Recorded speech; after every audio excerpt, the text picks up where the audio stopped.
point. Let's now officially begin our panel discussion about this exciting project. Okay, our dear press and bloggers, it's now time to turn on your cameras and your audio once I call your name.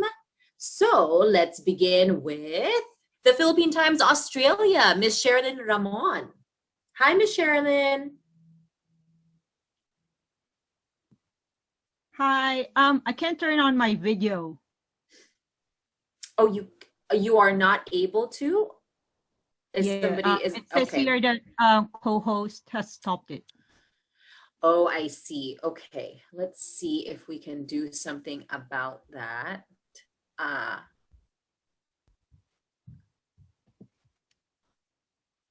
Vaughn, ayun, okay. And sorry, I think I might have messed up. He's into her. I might have said something else. I'm sorry. Please, Ms. Sherilyn, continue. Hi, good afternoon sa inyong lahat. Ang question ko is, whoever wants to answer it. So, pinanood ko yung trailer nung He's Into Her, and nakakakilig talaga siya. Pero it reminds me a bit ng, syempre mahahalata edad ko dito, ng Meteor Garden, yung sila Sanchay, Jerian, which is good kasi I like that story. Pero ano yung fresh take nyo dito? Ano yung bago na kailangan na pwedeng abangan ng mga nanonood na parang hindi sabihin, ay parang ano lang to eh, parang recycled version ng Meteor Garden. What's new? Anyone can answer. Let's go ahead and start with direct. Maybe we can maybe yes, go ahead, direct chat. Hi, good afternoon po, Ms. Sherilyn. I always say that this kind of concept isn't new already. Parang it's been used so many times, but it's used so many times because it's always still relevant. For us not to be heavily compared to the Meteor Garden I think it will all depend on the characters and their personal experiences, because I believe no matter how the same each concept is, the character and their personal experiences will will differentiate them from, for example, Meteor Garden. You know. If I may add lang po, Ms. Sherilyn, I think the production team, the creative team, really made an effort not only to differentiate it from Meteor Garden, which was from 20 years ago, or Boys Over Flowers, which was from 10 years ago.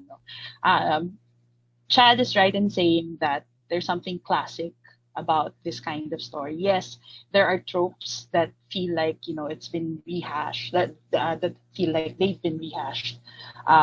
But the reason I think this story works, this Beauty and the Beast sort of story works, is because this kind of story recognizes something that is very universal and very true about human nature.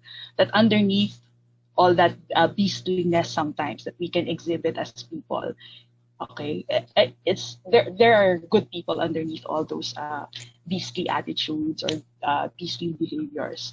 And so I always say that this is a story of transformation, and that's what we follow in the series, no? So classic siyang kwento, but I think what we put in here na bago is we have very young, fresh talents here who give it a Gen Z attitude and a Gen Z perspective. And then, I don't know, Michelle, if you remember, di ba, syempre, nung time ng Meteor Garden, even in time ng Boys Over Flowers, hindi pa masyadong uso ang social media. So dito, we also play with social media para maiba yung kwento. And how, di ba, before in Meteor Garden, di ba, yung kind of bullying that happens in the school is very physical, di ba? Here, meron ring bullying, pero it happens online, no? So, yun yung mga bagong elements na nilagay namin. And yun nga, I don't think naman talagang parang parang sobrang radical yung ideas na nilalagay namin dito. In fact, we're proud that the story is a classic and it's something that you can enjoy no matter how young you are, no matter how old you are. So, thank you. Next question ko is, this is for me personally. Kasi nga, di ba, I grew up watching Meteor Garden. Pero ngayon, hindi na ako teenager. What would make me watch this show na ngayong mas matanda na ako and knowing na teenagers yung mga bida, how can I relate? Apart from, reminiscing nung high school ako, would it still be attractive or relevant for me at my age to watch this show? Yeah. To answer your question, Miss Cheryl, yeah. For me personally, like, the emotion of love or kilig has no boundaries, whether it be the current generation or the older generations. Parang the love language will always be universal. So no matter what the age is, and also the love language of family will also be seen here. So yeah, I think no matter what generation you're from, you can still relate with this languages. Sherilyn, since mukhang ikaw yung ka-age bracket, kasi Meteor Garden ang reference natin eh. Si Chad, feeling ko ang reference niya is Boys Over Flowers. So parang 10 years apart kasi yung mga IPs na yon. I think like for people our age or a little older, I've said this in another assembly, I think we can still relate to the fact that no matter how old you are, I think the goal is always to try to constantly be authentically yourself. And that's what the characters are also doing in this story. So, hindi naman natitigil yung journey na yon eh. Yung paano ka magiging totoo sa sarili mo, di ba? Kung paano ka magiging matapang, di ba? Sa harap ng mundo, no? Sa dami ng hinaharap mo sa mundo. So, relatable pa rin naman siya regardless of how old you are or where you are in life, no? As Chad explained earlier, di ba? Yes, may love story, may family dito. Pero there's also a coming of age story. And you can always come of age regardless of your age, regardless of how old you are. So, yun po. Thank you sa answers nyo. And good luck. I'll wait for the show and make sure to watch for it. Salamat. Thank you po. Thank you. Thank you, Miss Sherilyn. Pwede magdagdag kasi wala rin po ako sa age bracket pero manonood na ako kasi kinikilig ako and I don't know if this is I don't know if I'm just a little weird, but for some reason, there's something about these stories that always hit a soft spot. So, parang I think it's definitely more on the reminiscing when, yes. Para sa akin, diba? Parang you reminisce, uy, yung crush ko din dati sa high school, ginanyan din ako, kinorner din ako, umasa pa siya, kinakabahan ako, diba, Belle? Diba? Asa siya. Hello. But sa totoo lang, kilig na kilig ka. Anyways, so it's always fun to think back to your younger self. Anyways, that's just me. You guys have me hooked, okay? So let's move on. Thank you, Ms. Sherilyn. Let's move on now to tag 91.1, Johnny Biryani. Hi, Johnny. Hi, Ginger. Magandang umaga po from Dubai. Eid Mubarak po mula dito sa amin. Ilang questions ang allowed per media po? 1 to 2 po. 1 to 2 questions, okay. Meron akong tanong for DonBelle. Actually, the other day, nagtanong kasi kami sa mga fans nila and ang dami nilang sagot, ang dami nilang tanong for them, no? So, my first question is, do you see yourself still paired up as a love team and having many projects 5 years from now? Of course, mauna tong his into her, di ba? Pero do you see yourself still paired up as a love team and having many projects 5 years from now? Donnie? Hello po, Sir Johnny. Thanks for joining us. Grabe, rhyming pa yung name natin. Hi, Sir Johnny. Hello po. 5 years from now, wow, I've never thought of that. I don't think I think that far ahead. We're not even sure like about this year or next year, but honestly right now I'm just enjoying and I'm grateful for the time I get to spend time with this cast, with Belle, and of course, yes, we do have a couple of projects lined up and we're just focused on that. So I think my answer is only time can tell kasi that's really our focus right now. It's just doing our best in the projects that are being given to us. Thank you. How about you, Belle? Yes. I agree with Donnie. Only time can tell. Pero, sure, why not? If maganda naman po yung maging outcome ng pairing namin together, why not, diba? Alam nga naman sabihin namin, ayaw na namin magka-work. Siyempre gusto namin. Oo. Easy to work with yan. Pero halimbawa nga, kunyari magka-work pa rin kayo or tandem pa rin kayo 5 years from now, may follow-up question is, kung mamimili naman kayo ng title ng future movie or series nyo, ano yung magiging title nito? Oh, I love that question. That's a good question. If we were to make a title for our own project, Yes. Yeah. I think it really depends on the story, kung ano yung story nung gagawin naming project. Ano ba? Ano Siguro, bang, ako Donnie, po, what do you comment think? direct. Anong magandang ako po, yun nga sasabihin ko she's into him pero masyado ng cliche. I think a good concept, I've been thinking about this also, parang I love going to the beach, going like through road trips. So I think a good concept would be the road trip. But then a lot happens in between the road trip, like, you know, spontaneous trips and stuff like that. I don't know. I think that's a good concept to play around with. But smart idea. Yeah, how about you, Belle? The love trip, sabi ni Von. Pwede.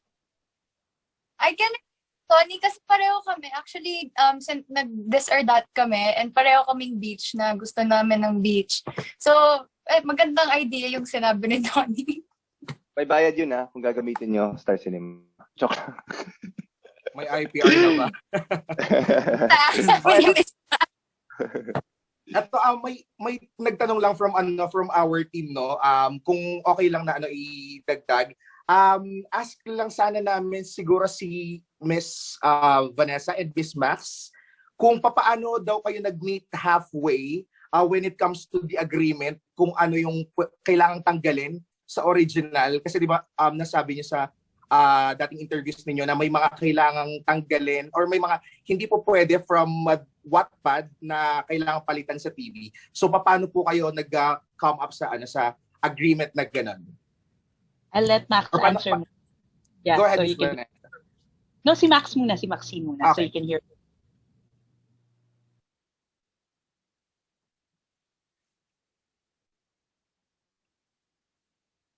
Miss Max? Max, nakamute ka. Nakamute ka, Maxine. Okay, sorry po.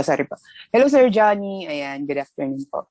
Anyway, yun nga po, ako kasi sa case ko, before po ma-pitch ni Precious Pages sa Star Cinema, yung He's Into Her, ako po muna yung kinausap nila na before ako mag-sign ng contract, so sinabi na nila sa akin na magkakaroon ng changes, like sa story na ginawa ko, kung mayaman si bida, hindi siya afford ni series. Naging honest sila sa akin. Like, kung ang sasakyan mo dito ay limousine, kung ang sasakyan ni bida sa story ay limousine, baka sa series, either maging tricycle siya.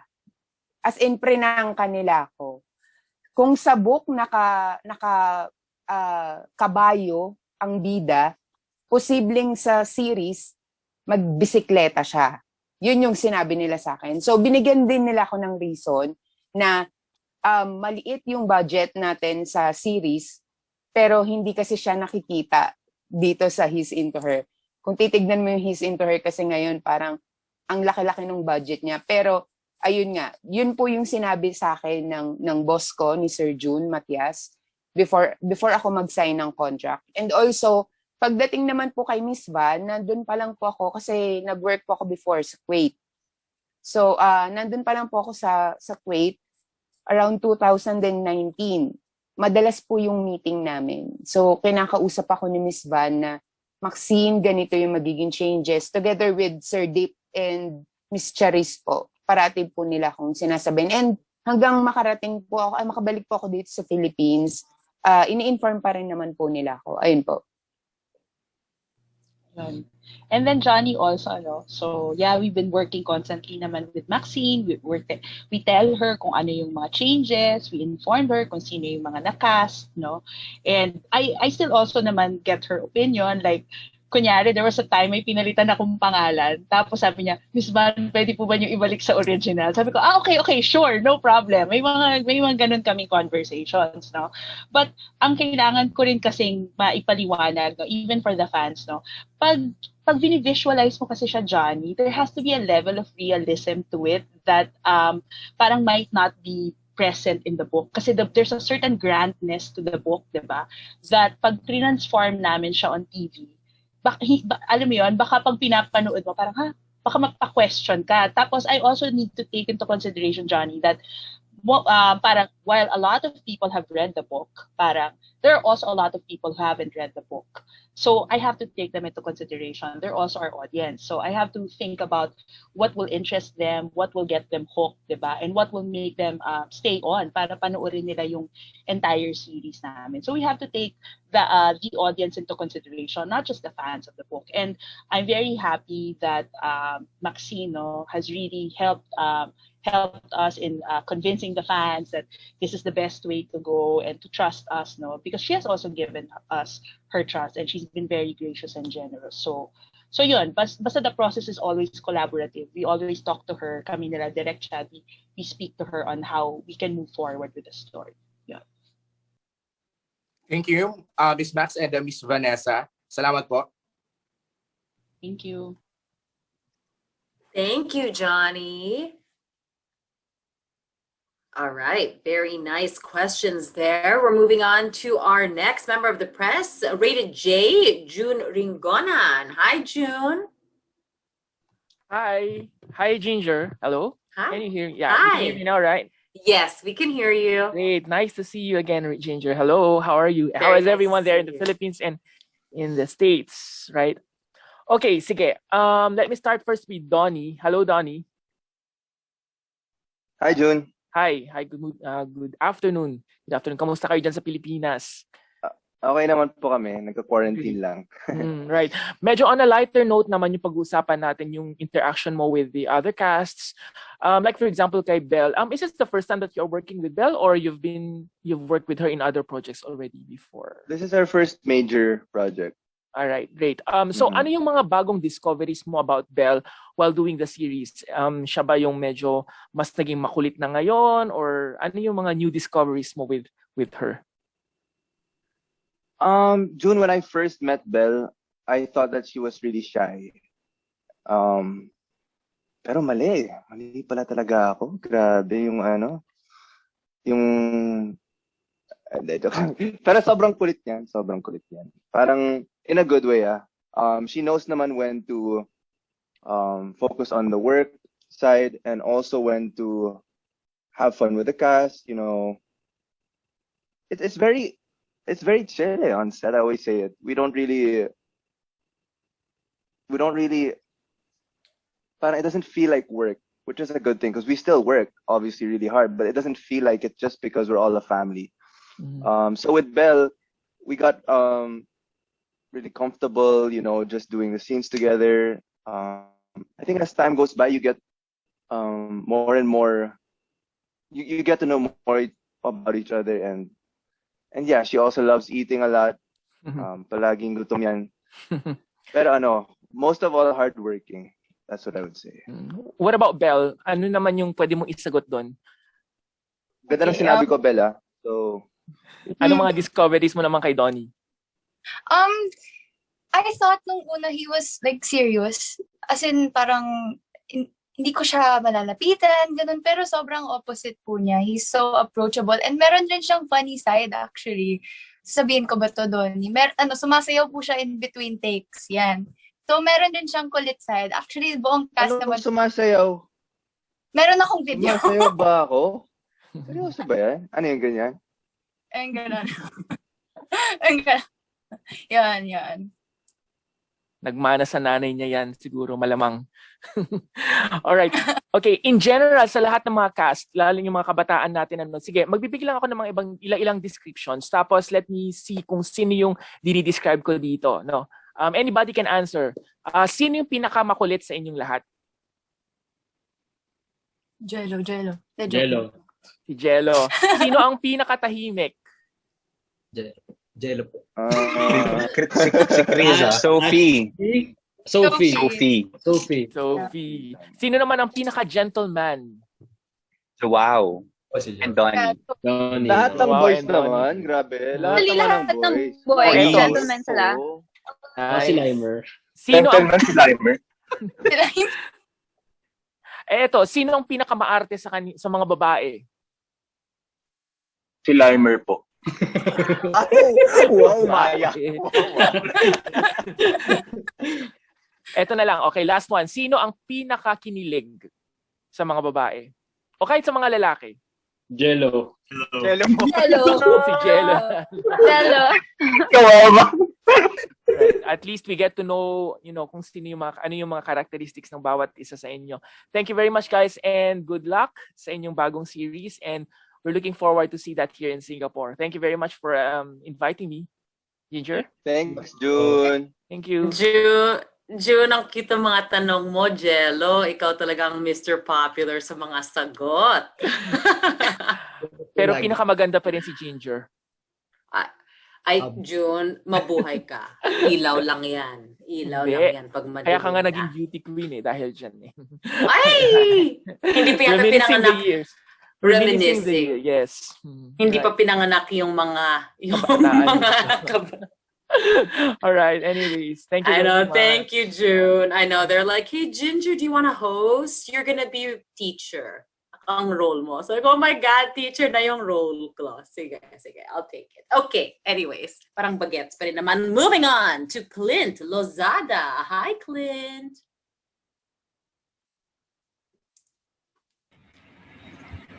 Sawadi Kap.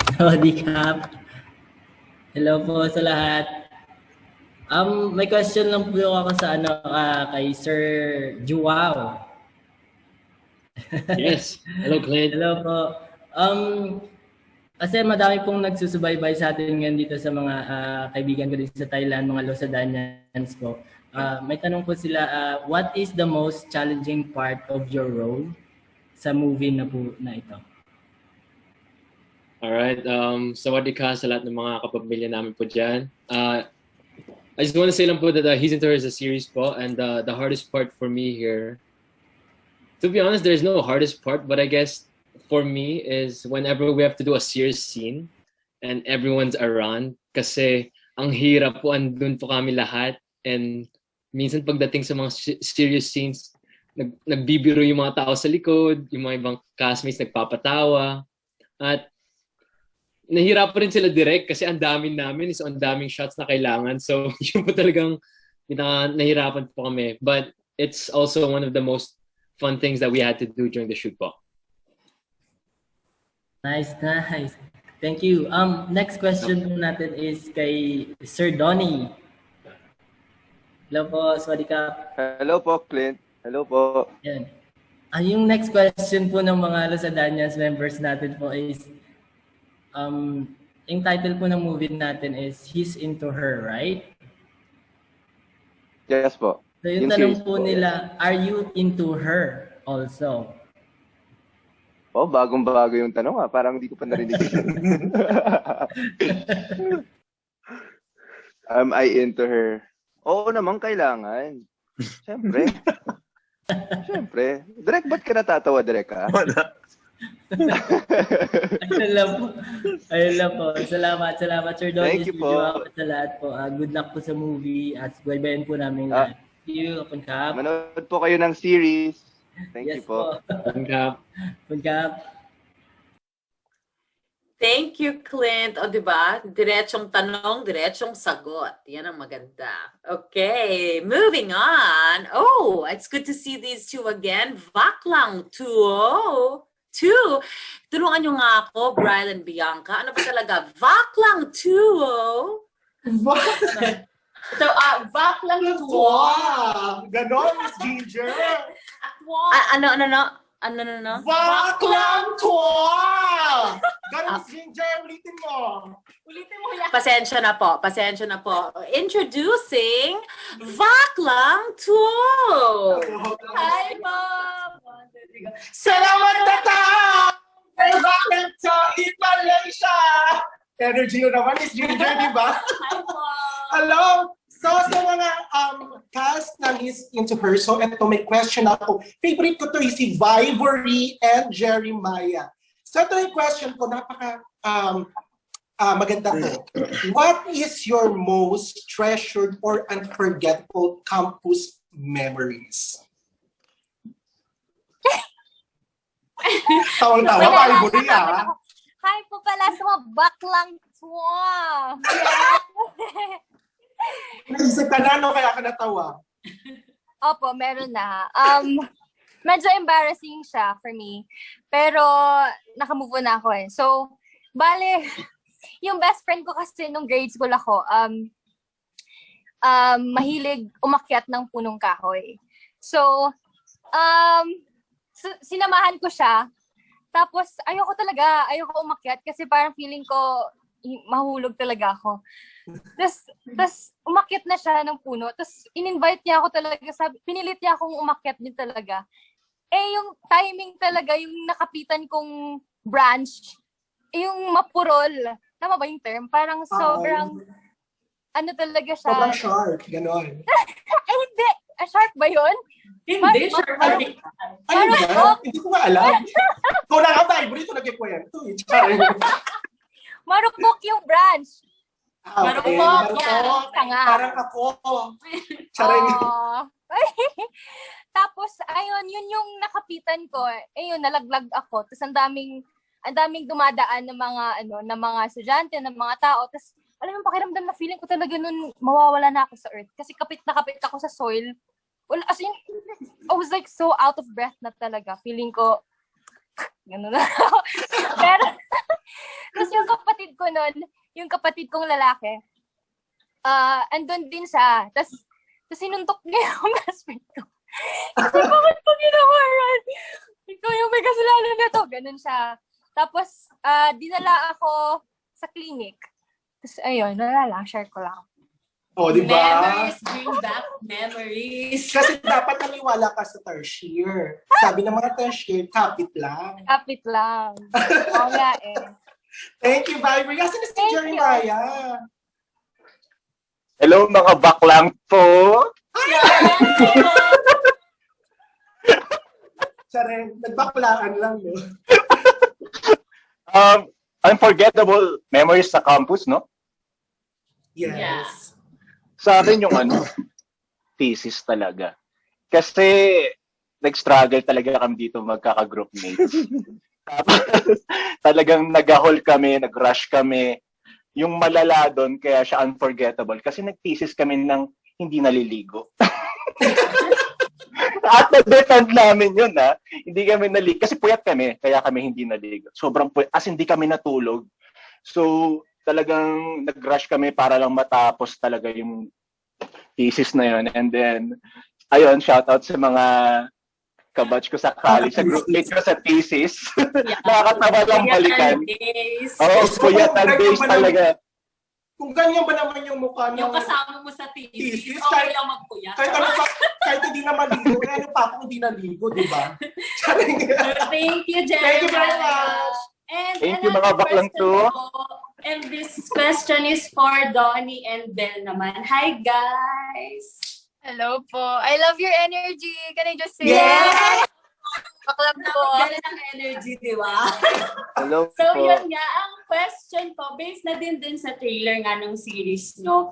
Sa tingin nyo, guys, is there a chance for you to fall in love with a stranger too? In real life, yeah. Well, ako, siguro, kasi I believe in love at first sight. So, I think there's a chance. Shala. Parang pang miss you yung sagot, charot! Tingin mo may chance? Sorry po, what's the question? Stranger? Yeah. Yes. Like, for example, based Parang sa ako, trailer nyo. yung nakita mo ko, is there a chance for you to fall in love with a stranger like me? Charing! Kasi di ba Of course doon there's sa a series chance. nyo, parang di kayo magkakilala? Yeah. Parang Of gano'n. course. I don't think there are restrictions to love. Wow. Oh. Baby teens. Kung love mo na. Yun na yun. Kabog. Straightforward. Bet ko yan, Donnie. Ayun, thank you very much sa inyo. Thank you, Custom guys. to her. And congrats po sa Yes, podcast. abangan na namin yan. Bye! Congrats! Thanks, guys. Thank you so much. Thank you.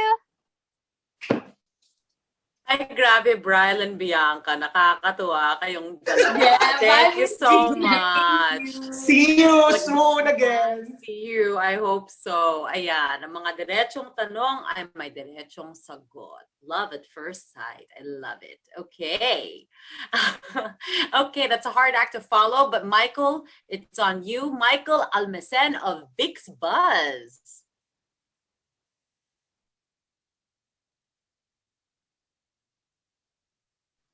Ayaw na ni Michael. Michael! I'm just kidding. Let's see. Let's make sure Michael is on. I'll give him a moment. Ayan, na-intimidate na. Sa VOC lang. Sa VOC lang 2. 2? Okay. Baka wala si Michael. Okay, so let's wait. I'll skip Michael for now. Kung babalik si Michael, baka napa-rest, napa-bathroom break lang. I'll move on muna kay Josephine Bonsol of joebonsol.net. And then if Michael comes back, somebody please let me know. And then we can go back to him. Okay, but the floor is yours, Josephine Bonsol. Hello, Ginger. Congratulations to the cast and the production of He's Into Her. So excited. Congratulations, Donnie, Belle, and everybody. My question is, isa lang, Miss Vanessa. Oo. Miss Yes, Vanessa. Mommy Jo. Kamusta po? I know. I miss you, Miss Vanessa. Oo. Ikaw ba? Kasi bilang teacher ako. Anong favorite Pareho po subject? tayo. Pareho po tayo. Hindi po, totoo po. Teacher po talaga ako. Ay, talaga, ma'am. Nagtuturo ka rin po sa high school?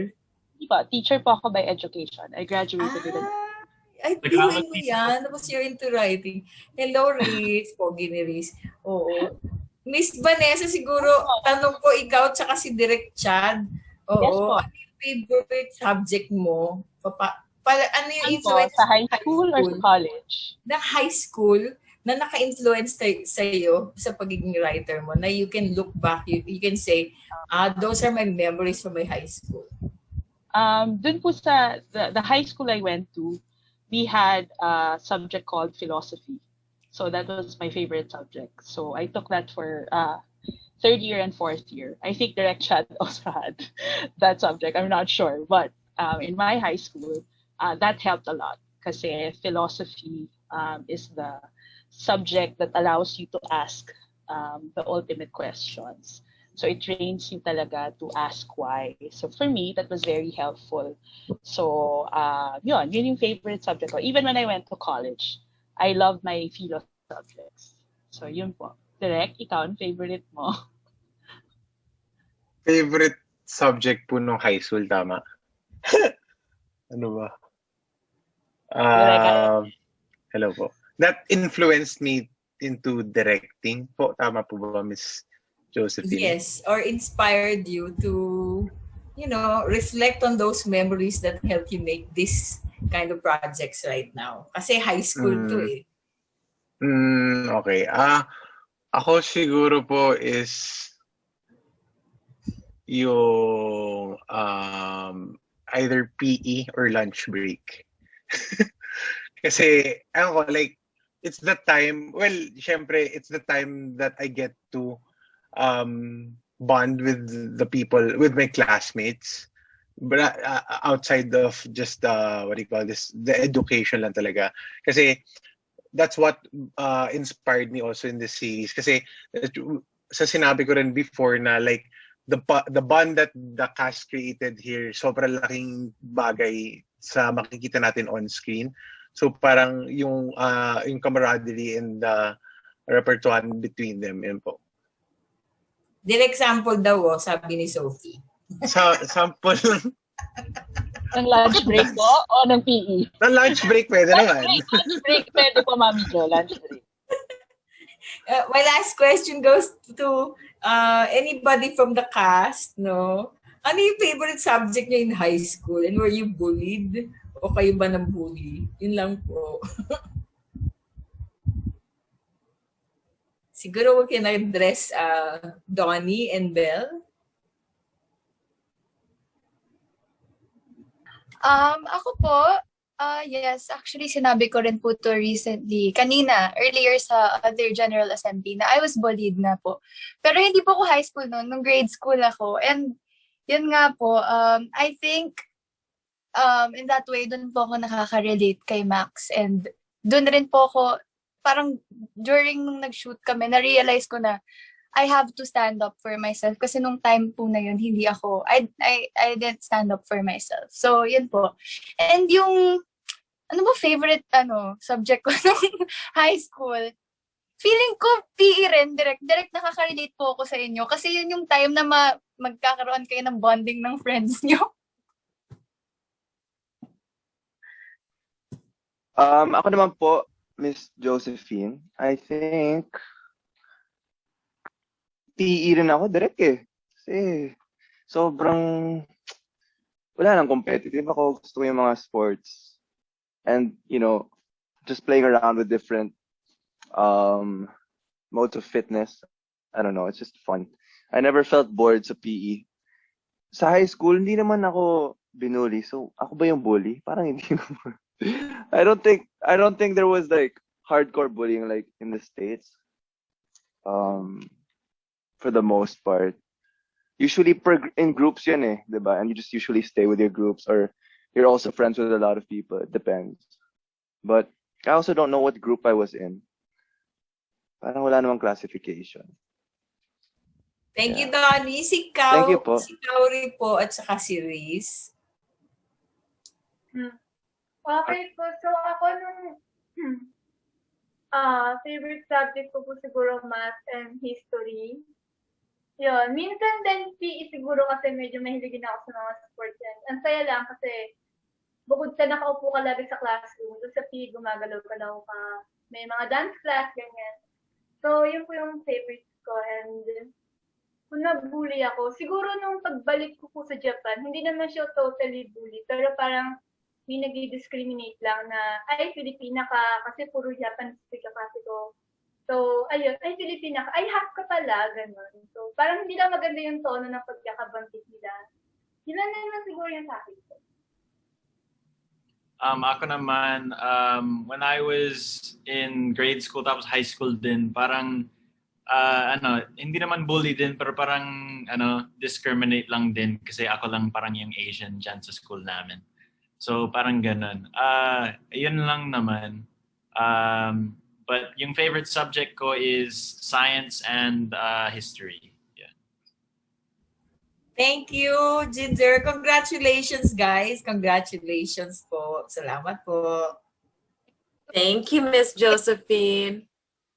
I like that. Ang ganda ng ang daming mga parang yung spectrum, no? My science, my PE, my history. It's nice. Very nice and diverse. Okay, time out lang. Gusto ko lang batiin someone who's very important and I'm so happy. Napauwaw ako sa chat nung nalaman ko that she's watching. Direk Olive Lamasan. Hi, Direk. So good to see you. Oh, di ba? Hindi nyo alam. May pinapanood Miss kayo. you, Inang. Hi, Inang! Hi, Inang! Diba? Walang iba kundi si Inang nanonood sa atin ngayon kaya bigla akong napaayos ng buhok din. Oo. Hi, Direk. Great to see you. I hope to see you soon. Thank you for joining us. And okay, we have, basta mamaya parang dumadami yung humihingi ng sample galing kay Direct Chat, no? Direct, parang sample daw ng sayaw, Direct. Nakikita ko dito sa chat. Mamaya, papabigyan mo kami. Okay.